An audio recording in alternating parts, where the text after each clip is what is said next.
আসসালামু আলাইকুম আমার প্রিয় আপু ভাইয়া আঙ্কেল আন্টিরা কেমন আছেন সবাই। আশা করি যে যেখানে আছেন আল্লাহ পাকের রহমতে ভালো আছেন, সুস্থ আছেন। আলহামদুলিল্লাহ আমরাও সবাই ভালো আছি। আমার গ্রামীণ জীবনযাপনের নতুন আরও একটি ভিডিওতে আপনাদের সবাইকে অনেক অনেক স্বাগতম জানাই। আজ 2-3 দিন কোনো ভিডিও দিইনি, তারপরে এই তো আলহামদুলিল্লাহ আজকে ভিডিও দিলাম। তো কেন ভিডিও দিইনি সেটা বলতে পারবো না, বলার ইচ্ছা থাকলেও বলতে পারবো না। তো যাই হোক, আশা করি আমার প্রিয় আপু ভাইয়া আঙ্কেল আন্টিরা বুঝতে পারবেন যে আমি কেন ভিডিও দিইনি।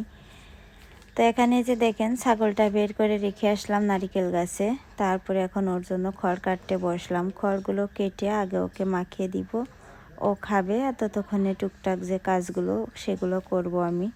প্রতিদিন তো সেই একই কাজ, উঠান ঝাড় দেওয়া, ঘর ঝাড় দেওয়া, তারপরে থালা বাসনগুলো মাজা, রান্না করা, এই তো কাজ।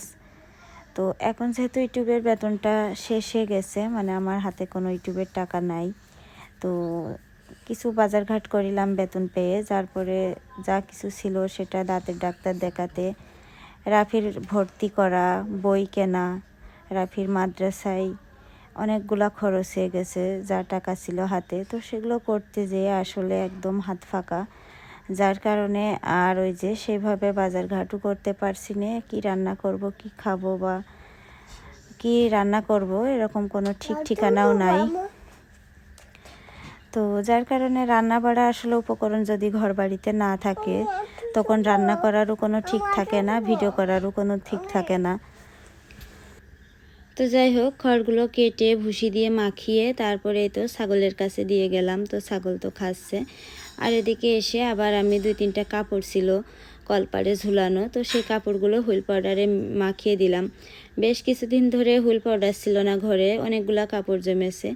তো তার ভিতর থেকে 2-3টা কাপড় যেটা বেশি একটু দরকার আর কি পরিষ্কার করা, সেগুলো কাচছি। আর বাকি যে কাপড়গুলো আছে ওইগুলা গরম পানিতে কাচতে হবে, আর এটা ঠান্ডা পানিতে কাচলেই হয়ে যাবে ইনশাল্লাহ। তো যাই হোক, একটু আগে দোকান থেকে হুইল পাউডার নিয়ে আসলাম, এনে তারপরে তো কাচাকুচো শুরু করলাম। তারপরে কাপড়গুলো মাখিয়ে রেখে অফ ক্যামেরায় এই যে দেখেন কয়টা পুঁটি মাছ ছিল ফ্রিজে, তো পুঁটি মাছগুলো দিয়ে আলু দিয়ে তারপরে এখন একটু মাখা মাখা করে একটা চচ্চড়ি করব। আর কোনো তরকারি নাই ঘরে। তারপরে আমার এদিকে রান্না হয়ে গেছে, আর এই তো এখন খাওয়ার জন্য সবাইকে ডাকছি। আমি ঘরের মেঝেতে পাটি বিছাইছি, বিছিয়ে তারপরে ভাত তরকারি ওখানে নিয়ে বসে রয়েছি। তারপরে এই তো সবাই এলে তারপরে ইনশাল্লাহ খাবো। তো দেখেন চচ্চড়িটা করেছি একদম শুকনা শুকনা করে, মাশাল্লাহ চচ্চড়িটা খেতে খুবই মজার হয়েছিল। যদিও বা মাছগুলো ভাজিলাম না, একদম কাঁচা মাছ দিলাম। তো মাছগুলো যদি ভেজে চচ্চড়ি করতাম তাহলে আরও বেশি ভালো লাগতো, যেহেতু মাছটা অনেক দিন ধরে ফ্রিজে ছিল। একটু কেমন জানি একটু গন্ধ গন্ধ লাগছিল আমার কাছে। তো যাই হোক, এখানে যে দেখেন এখন দুপুরবেলা আনাসের মাত্র ঘুম পাড়িয়ে রেখে আসলাম ঘরে। এসে আমি রান্নাঘরে যাচ্ছি। চারদিকে সবাই পিঠা বানাচ্ছে, মানে শীতের শেষ, যার কারণে বাড়িতে বাড়িতে সবাই পিঠা বানাচ্ছে। তো ছেলেপেলের ঘর থাকলে কি হয় যে এক বাড়ির পিঠা বানানো দেখলে ছেলেপেলে এসে কিন্তু বায়না ধরে, যে তাদের মানে আম্মুর কাছে, মার কাছে আর কি বায়না ধরে পিঠা বানাতে হবে। তো যাই হোক, এই জন্য আর কি ভাবলাম যে আনাস এরকম বলছে আমি পিঠা খাবো পিঠা খাবো, মানে কার জানি খাওয়া দেখছে। তো ভাবলাম যে সেদ্ধ চাল ভিজিয়ে বিকালবেলা গুঁড়ো বানিয়ে নিয়ে আসবো মেশিন থেকে এনে, তারপরে ভাপা পিঠা বানিয়ে দেব। তো যাই হোক, এই তো চালের ড্রাম থেকে এখানে চালগুলো আমি একটা পাতিলে ভিজাবো, সেদ্ধ চাল ভিজাবো ভাপা পিঠা করার জন্য। বিকালবেলা কুটে নিয়ে আসবো, বিকালে তো না, সন্ধ্যার সময়।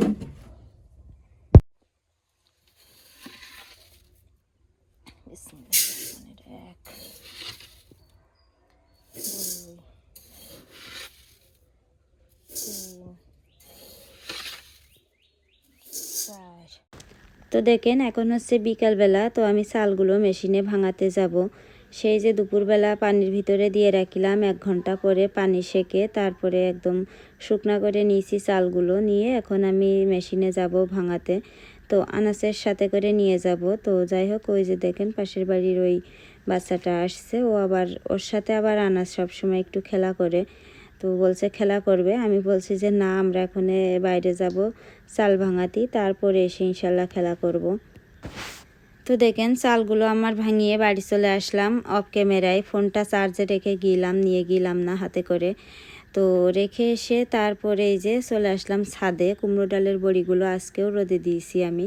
তো শুকিয়ে গেছে, আর বেশি দিন রোদে দেওয়া লাগবে না, 2-1 দিন একটু পর পর রোদে দিয়ে রাখলেই হয়ে যাবে আর কি, গন্ধ হয় না কোনো। তো এই যে দেখেন ছাদটা কি সুন্দর, চারদিকে গাছপালা, মাঝখানে ছাদটা। তো দেখেন এখন হচ্ছে সন্ধ্যা না, মানে এশার আজানের একটু আগে আর কি, এশার আজান এখনও দেয়নি। তো আমি রান্নাঘরে আসলাম, এই যে চালগুলো ভাঙিয়ে আনিলাম, সেগুলো এখানে ঝুলিয়ে রেখে দিয়েছি। তো এখন রাতের বেলার পিঠা বানাবো না, ইনশাল্লাহ কালকে সকালবেলা বানাবো। চালগুলোর আনাজ যখন ঘুমিয়ে পড়বে তখন আমাদের ঘরের বাক্সর উপরে একটা সিমেন্টের বস্তা বিছিয়ে মানে গুঁড়োগুলো রেখে দেব, যাতে করে নষ্ট না হয়। তারপরে সকালবেলা পিঠা বানাবো।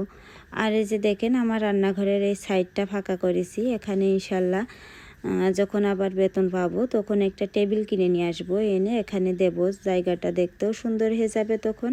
আবার এদিকে আমি কিছু জিনিসপত্র টেবিলের উপরে রাখতে পারবো রান্না করার সময়। রান্না যখন করি তখন এই যে তরকারি, তারপরে জিনিসপত্রগুলো সব পায়ের নিচে রেখে দিতে হয়, দিয়ে রান্না করতে হয়, রাখা জায়গা নেই আর কি। এই জন্য ভাবছি যে এই টেবিলটার পাশে ওই যে যেখানে সিলিন্ডার দেখছেন আর বটি দেখছেন, ওখানে একটা টেবিল নিয়ে এসে দেব, যাতে করে এই যে রান্নার উপকরণগুলো টেবিলের উপরে রেখে আমি অনায়াসে রান্না করতে পারি।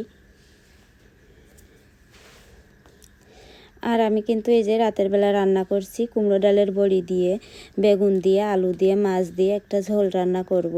তো এবারকের ডালের বড়িটা আরও বেশি সুন্দর হয়েছে গতবারের তুলনায়, মানে কিছুদিন আগে 1 মাস আগে যখন বড়ি দিলাম ওই বড়ির থেকে এবারের বড়িগুলা বেশি ভালো হয়েছে।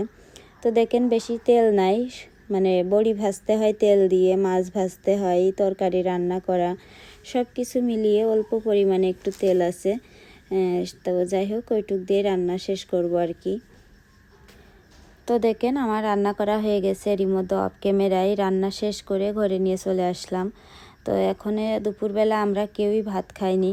তো সেই সকাল 11টার দিকে মনে হয় ভাত খাইলাম, 11টা কি 10:30 এরকম আর কি সকালে খাওয়া। তো দুপুরবেলা শীতকাল এসে ধরেই বেশিরভাগ সময় খাওয়া হয় না, একবারে সন্ধ্যার একটু পরে, এশার আজানের একটু আগে, এই টাইমে খাওয়া হয় রাতের খাওয়া। আর দুপুরে খাওয়া হয় না, সকালে খাওয়া 11টার দিকে 10টার দিকে খাওয়া হয়। তো যাই হোক এখন আমরা খেয়ে নেব। আর এই যে রাফি রানাসের মানে মাছ, বড়ি, আলু এগুলো নিয়ে আগে ওদেরকে খাওয়াবো, ওদের 2জনের খাবো, পরে ইনশাল্লাহ আমি খাবো। তো যাই হোক আজকের এই ছোট্ট ভিডিওটা আপনাদের সাথে শেয়ার করলাম। 2-3 দিন ধরে কোনো কিছু ভিডিও করা হয় না, ফোনটাও হাতে নেওয়া হয় না। আশা করি আমার প্রিয় আপু ভাই আঙ্কেল আন্টিদের কাছে ভালো লাগবে।